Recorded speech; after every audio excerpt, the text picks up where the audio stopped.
நல்லதே நடக்கும். ஓம் நம சிவாயும். எல்லாம் உள்ள ஸ்ரீ பாரகிமன் திருவடி சரணம். உலகத்தமிழ் நெஞ்சங்கள் அனைவருக்கும் உங்கள் சுசரி ராஜ கணபதியின் அன்பான வணக்கங்கள். இன்றைய மிதுன ராசி திருவாதிரை நட்சத்திரத்தில் பிறந்த நண்பர்களே, அவசர முடிவு எடுக்காதீங்க, கொஞ்சம் வெயிட் பண்ணுங்க.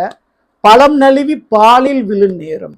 உங்க குடும்பத்துல சில முக்கியமான மனிதர்களால் சில முக்கியமான மாற்றங்கள், நீங்க எதிர்பார்த்த மாதிரி அந்த மாற்றங்கள் நடைபெற போகுதுங்க. ஸோ அதை பற்றி தான் நம்ம இன்றைய வீடியோவில் பார்க்க போகிறோம். பதிவை ஃபுல்லாக பாருங்கள். மேலும் நம்ம சேனலில் குரு பெயர்ச்சி பலங்கள் மற்றும் சனி வக்ர பலங்கள்லாம் பதிவிட்டாச்சு.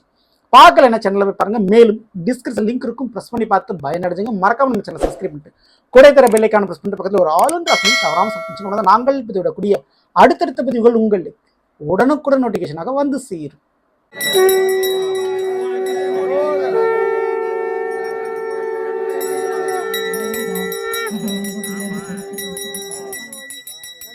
சிவமயமாக தெரிகிறதே, சிந்தையில் சிவயோகம் வருகிறதே.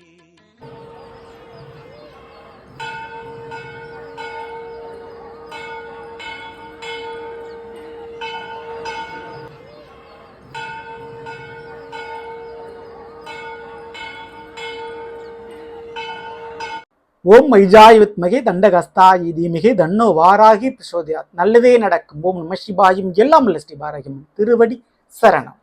மிதுன ராசி திருவாதிரை நட்சத்திரத்தில் பிறந்த நண்பர்கள், முதல்ல உங்களுக்கு ஒரு நல்ல விஷயம் நான் சொல்ல போறேன்னா, உங்களுடைய ராசிநாதன் புதன் ஆட்சி பெற்று அமர்ந்திருக்கிறார் இப்பொழுது. இது மிக மிக முக்கியமான நல்ல நேரம். நீங்க நினைச்ச மாதிரி, நீங்க போட்ட பிளான் மாதிரி சில விஷயங்கள் உங்களுக்கு நடக்கும். சரிங்களா? அதுல எந்த மாற்று கருத்தும் இல்லை. உடல் ஆரோக்கியம், உடல்ல புதுசா ஒரு தெம்பு, ஒரு எனர்ஜி கிடைக்குங்க. சரிங்களா? எப்பேற்பட்ட ஒரு நோய் பிரச்சனைகள் இருந்தாலும் இப்போ படிப்படியா சரியாகும். ஓகேங்களா? ஸோ உங்களுடைய ராசிக்கு 2ஆம் வீடான கடகத்தில் குரு பகவான் உச்சமடைந்திருக்கிறார். மேலும் அந்த குருவோடு ஜூலை 17ஆம் தேதிக்கு பிறகு, அதாவது ஆடி மாசத்துல உங்க ராசியில் இருக்கக்கூடிய சூரியன் அப்படியே பயிற்சி அடைஞ்சு அந்த குருவோடு இணைவார். அப்படி குரு சூரியன் இணையும் போது குரு அஸ்தங்கமாவார்னு சொல்லுவாங்க. ஆனா இப்போ குரு உச்சம் இல்லையா? அப்போ அஸ்தங்கமானாலும் சில பலன்கள் மாறி நடக்கும். அதிலும் குறிப்பிட்டு உங்களுடைய நட்சத்திராதிபதி, அது திருவாதிரை நட்சத்திராதிபதி ராகு எங்க இருக்கிறாரு? 9இல் கும்பராசியில் தன்னுடைய சதய நட்சத்திரத்தில் பயணிச்சுக்கிட்டு இருக்கிறார். ஓகேங்களா? குரு பகவான் மிதுனத்திற்கு 7ஆம் வீடான தனுசுக்கும் 10ஆம் இடம் மீனத்துக்கு அதிபதியாக இருக்கக்கூடியவர். 7க்கும் 10க்கும் உரியவன் 2இல், அதுவும் 3ஆம் வீடான சிம்மத்திற்கு அதிபதியாக இருக்கக்கூடிய சூரியனோடு இணைந்து, அப்போ மிக மிக முக்கியமான உறவுகளுடைய மனமாற்றங்கள் ஏற்படும். நீங்க சண்டை போட்டது, போராடினது, புரிய வைக்க ட்ரை பண்ணது இனி தேவையே இல்லை. சைலண்டா இருந்தா போதும், ஆட்டோமேட்டிக்கா உங்ககிட்ட சரண்டர் ஆவாங்க சில பேர். அதுல மிக முக்கியமா நான் சொல்லக்கூடியது உங்களுடைய வாழ்க்கை துணை. திருவாதிரை நட்சத்திரக்காரர்களுக்கு வாழ்க்கை துணையோடு போராடிய போராட்டங்களுக்கு முடிவுகள் கிடைக்கும். உங்களை அவமானப்படுத்தினவங்க, உங்களுடைய கௌரவத்திற்கு இழுக்காவு சில வேலைகளை பார்த்தவர்கள் இப்பொழுது உங்கள்கிட்ட சரண்டர் ஆவாங்க. ஹஸ்பண்ட் ஒய்ஃப் எப்பேற்பட்ட பிரச்சனைகள் போய்கிட்டு இருந்தாலும் சரி, அது சரியாகக்கூடிய ஒரு காலகட்டம். இல்லது டிவோர்ஸ் கேஸே போய்கிட்டு இருக்குங்க அப்படின்னா அந்த விஷயத்துல உங்களுக்கு சாதகமான சில விஷயங்கள் நடக்கும். சரிங்களா? ஸோ உங்களுடைய கௌரவம் மீண்டும் உங்களுக்கு கிடைக்கும், தலை நிமிர்ந்து நடக்கலாம். ஓகேங்களா? ஸோ உங்களிடம் வாழ்க்கை துணை சரண்டர் ஆகக்கூடிய ஒரு காலகட்டம் அப்படின்னு சொல்லலாம். அதே போல பிசினஸ் பண்ணக்கூடிய பார்ட்னர்ஷிப், ஸோ பார்ட்னர்ஷிப் பண்றாங்க இல்லையா, உங்களுடைய தொழில் பார்ட்னர் அவங்களும் உங்களுடைய பேச்சுக்களை இப்போ கேட்பாங்க. சரிங்களா? அதுக்கு வாய்ப்பு உண்டு. அடுத்து உங்களுடைய பிள்ளைகள் கொஞ்சம் அடங்குவார்கள், ஒடுங்குவார்கள். உங்களுடைய விருப்பத்தை நிறைவேற்றுவாங்க, உங்களுடைய விருப்பத்துக்கு ஓகே பண்ணுவாங்க உங்க பிள்ளைங்க. அதே போல புத்திர பாக்கியம் கிடைப்பதற்கு யோகங்கள் உண்டு. அதுக்கடுத்து கூட பிறந்த சகோதர சகோதரிகள், ஏன்னா 3ஆம் வீடான சிம்மத்திற்கு அதிபதி சூரியன், அவர் 2ஆம் வீடுல. அப்போ கூட பிறந்தவங்களும் உங்களோட ஏதோ ஒரு ஃபைட் பண்ணிட்டு இருக்காங்க, சண்டை போட்டுருக்காங்கன்னா அந்த பிரச்சனையும் சரியாகும். அப்போ கூட பிறந்தவங்க, கூட வாழ்றவங்க, உங்ககிட்ட பிறந்தவங்க, ஸோ இந்த 3 உறவுகள் உடைய மாற்றங்கள் உங்க வாழ்க்கையில நடக்கும். இந்த 3 பேருமே உங்கள்கிட்ட சரண்டர் ஆகக்கூடிய வாய்ப்பு உண்டு. 3 பேர்னால ஏதாவது ஒரு பிரச்சனைக்கு அந்த பிரச்சனை சரியாகும். இதை நீங்க கண்டிப்பா எதிர்பார்க்கலாம். குடும்பத்துல இந்த மாதிரியான ஒரு நிகழ்வு ஏற்படும் போது உங்களுடைய காரியங்கள் நீங்க சாதித்துக் கொள்ளுங்கள். அவங்க ஒரு தவறான வழிக்கு போனாலும், தப்பாவே இருந்தாலும், உங்களுக்கு ஒரு கெடுதல் பண்ணாலும் இப்ப பண்ண மாட்டாங்க, பண்ண முடியாது. கிரகம் அப்படி கட்டி போடும். சரிங்களா? ஸோ அது கண்டிப்பா நடக்கும். இப்ப 2ஆம் வீட்டான கடகத்துல குரு மற்றும் சூரியனுடைய சேர்க்கை, இது எதை கொடுக்கும் அப்படின்னா, அரசாங்கத்தின் மூலமாக அனுகூலமான பலங்கள், ஆண்டவனுடைய அனுகிரகத்தின் மூலமாக நல்ல வரங்கள் கிடைக்கும். அப்போ நீங்க தெய்வத்திட்ட ஒரு கோரிக்கை, ஒரு வேண்டுதல் வச்சிருப்பீங்க இல்லையா, எனக்கு திருமணம் நடக்கணும், குழந்தை பாக்கியம் கிடைக்கணும், என் தொழில் நல்லபடி நடக்கணும்னு. அப்படிப்பட்ட வரங்கள் பள்ளிக்கும் கிடைக்கும். அப்போ திருமண யோகங்கள், குழந்தை பாக்கியம் கிடைக்கும். நினைச்ச நபரை, ஆசைப்பட்ட நபர்களை திருமணம் முடிக்கக்கூடிய ஒரு சாதகமான ஒரு காலகட்டம். அதுக்கு சம்மதம் தெரிவிக்கிற மாதிரி குடும்பத்துல சம்மதம் தெரிவிப்பாங்க. அந்த ஒரு மேஜிக் நடக்கும். ஒத்துக்கொள்ளாத திருமணம் ஒத்துக்கொள்வார்கள். கண்டிப்பா அது நடக்கும். அடுத்து சூரியன் சேர்த்திருக்காருங்களா, அப்பாயின்மெண்ட் ஆர்டர், அரசாங்கத்தினுடைய வேலைக்கு உண்டான அப்பாயின்மெண்ட் ஆர்டர் கிடைக்கிறதுக்கு சான்சஸ் இருக்கு.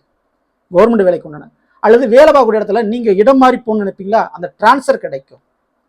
அல்லது வேலையே இல்லாதவர்களுக்கு அப்பாயின்மெண்ட் ஆர்டர் பிரைவேட்ல கூட கண்டிப்பா கிடைக்கும். ஸோ அந்த வேலைவாய்ப்பு கிடைக்கும். அதில் உயர்ந்த ஒரு அதிகார அந்தஸ்து பதவிகள் அது கிடைக்கக்கூடிய வாய்ப்பு உண்டு திருவாதிரை நட்சத்திரக்காரர்களுக்கு. ஸோ அதுக்குண்டான டேலண்ட், திறமை உங்களிடம் இருக்கும். நீங்கள் அதை ரொம்ப நாள் எதிர்பார்த்துட்டு இருப்பீங்க. அதுக்குண்டான முயற்சி, வேலை நீங்கள் பார்த்துருப்பீங்க. அதுக்குண்டான கம்யூனிகேஷனும் நிறைய பேர் கேட்டுட்டு வந்திருப்பீங்க. அது இப்போ சக்ஸஸ் ஆகும். படிக்கிற மாணவர்களுக்கு சூப்பராக இருக்குங்க. கண்டிப்பாக படிப்பில் கொடிகட்டி பறக்கப் போகிறீர்கள். படிப்பில் வெற்றி மேல் வெற்றி நிச்சயம் உண்டு. பெண்களை பொறுத்த வரைக்கும் நிச்சயமாக உங்களுடைய சொந்த காலில் நிற்கப் போகிறீர்கள். ஒரு தொழிலை தொடங்கி, ஒரு பிஸ்னஸ் தொடங்கி நீங்கள் இருக்க போகிறீங்க. மற்றவர்களுக்கு சொல்லித்தர மாதிரி, டீச்சிங் பண்ணுற மாதிரி சில தொழில் விஷயங்கள் பண்ணி அதில் பெயர் புகழ் நீங்கள் பெறுவீங்க. அதுக்குண்டான வாய்ப்பு உண்டு. ஸோ வயதானவர்களை பொறுத்த வரைக்கும் மிக முக்கியமாக அதில் கவனிக்க வேண்டியதுன்னா உடல் ஆரோக்கியம். ரொம்ப ரொம்ப உடல் ஆரோக்கியம் இருக்கணும். கண் சம்பந்தமான பிரச்சனை, வாய் சம்பந்தமான, பல் சம்பந்தமான பிரச்சனை மட்டும் வந்துட்டு போகும். கொஞ்சம் கவனத்தோட இருந்துங்க. மற்ற வேறு எந்த பிரச்சனைனாலும் நீங்கள் பயப்படாமல் தைரியமான முறையில் இருக்கலாம். கண்டிப்பாக உங்கள் குடும்பத்தில் வாரிசு யோகங்கள் உண்டு. அதில் எந்த மாற்று கருத்தும் இல்லை. சரிங்களா? இப்போ இந்த 2 கிரகங்களுமே இணைஞ்சு, அதாவது குரு சூரியன் ரெண்டுமே இணைஞ்சு 2 பேருமே 7ஆம் பார்வையாக மகர ராசியை பார்க்குறாங்க. உங்களுடைய மிதனத்துக்கு அது 8ஆம் வீடு. ஆயுள் ஸ்தானத்தை 2 கிரகம் சேர்ந்து பார்க்குது. அப்போ வாழ்க்கை துணையின் மூலமாக வருமானமோ, உங்க வாழ்க்கை துணைக்கு ஒரு உத்தியோகம், வேலை, தொழில் ஏதாவது ஒரு விஷயங்களோ அமையும். வாழ்க்கை துணையிடமிருந்து நீங்க எதை எதிர்பார்த்தீங்களோ அது கிடைக்கும். மேலும் ஆயுள் ஸ்தானம் நான் சொன்னேன் இல்லையா? அப்போ உங்களுடைய ஆயுள்ல மாற்றம், காப்பாற்றக்கூடிய யோகங்கள் உண்டு. மரண பயமே உங்களுக்கு காட்டினாலும் அது இப்போ நீங்கும். ஆயுள் நினைச்சு கொஞ்சம் கவலைப்படாமல் இருக்கலாம். ஓகேங்களா? ஸோ அதில் ஒரு தீர்க்கமான முறையில் இருக்கலாம். ஏன்னா குரு பார்வை இருக்குது, ஆயுள் தீர்க்கம். சரிங்களா? இப்போ அஸ்தங்கம், அதாவது சூரியனோடு குரு சேரும்போது அஸ்தங்கம் ஆவார். அப்போ இந்த அஸ்தங்கம் ஆகும்போது சில குறிப்பிட்ட காலங்கள், இந்த ஆடி மாதம் மட்டும்தான் உங்கள் பிள்ளைங்க நீங்கள் சொல்கிறத ஓகே பண்ணும். உங்கள் வாழ்க்கை நீங்கள் சொல்கிறத கேட்டுக்கொள்வார்கள், புரிந்து கொள்வார்கள். உங்களை கூட பிறந்தவங்க செஞ்சுக்குவாங்க. அப்போ இந்த காலத்தை பயன்படுத்தி சில நல்ல காரியங்களை, சில விஷயங்களை நீங்கள் செஞ்சு முடிச்சிருங்க. அதுதான் புத்திசாலித்தனம். காற்றுள்ள போதே தூற்றிக்கொள்ளுன்னு சொல்லுவாங்க. அந்த கால நேரம் உங்களுக்கு ஆடி மாதம் இருக்குது. இந்த உறவுகளால் ஏற்பட்ட பிரச்சனைகளை சரி பண்ணி கொள்ள முடியும். சரிங்களா? இது குடும்பத்தில் மட்டுமல்ல, நீங்கள் வேலை பார்க்கக்கூடிய இடத்திலும் நடக்கும். உங்களை விட வயது குறைந்தவர்கள், ஸோ உங்க கூட வேலை பார்க்கக்கூடியவங்க இப்படி இருக்கிறாங்கன்னா, அவங்களால ஏதோ ஒரு விஷயங்கள் நடந்துகிட்டு இருக்குன்னா அது இப்போ சரியாகும். நல்ல ஒரு அண்டர்ஸ்டாண்டிங், சப்போர்ட்டிங் கிடைக்கும். பிஸ்னஸ்லையும் சரி, வேலை பார்க்கக்கூடிய இடத்துலையும் சரி. ஸோ அதை பயன்படுத்தி அடுத்த கட்டத்துக்கு நீங்கள் முன்னேறி போய்க்குங்க. அதுதான் உங்களுக்கு நல்லது. 10க்குரிய குரு இப்போ சூரியனோட இணைஞ்சிருக்கிறார் இல்லையா? அப்போ புதிய தொழில் தொடங்குறதுக்கு புதுசாக ஐடியா கிடைக்கும், அல்லது நண்பர்கள் கிடைப்பாங்க. அந்த ஒரு வாய்ப்பு உங்களுக்கு கிடைக்கும். ஸோ அதையும் தாராளமாக நீங்கள் பயன்படுத்திங்க.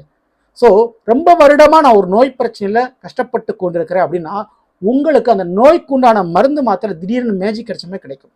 அது டக்குன்னு சரியாகக்கூடிய ஒரு காலகட்டமாக இது இருக்கும்.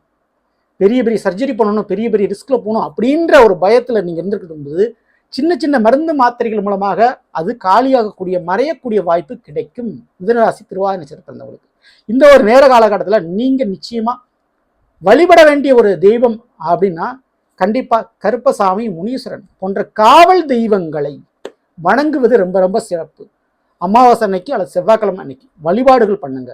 கண்டிப்பாக பெரிய அளவு நன்மைகள் நடக்கும். எலுமிச்சம்பழத்தால் தீபம் ஏற்றுறது, எலுமிச்சம்பழ மாலை, கனி இந்த மாலையாக தொடுத்து போடுறது, இதெல்லாம் ஃபாலோ பண்ணிங்க. அதெல்லாம் பெரிய அளவு உங்களுக்கு பரிகாரமாக அமையும்.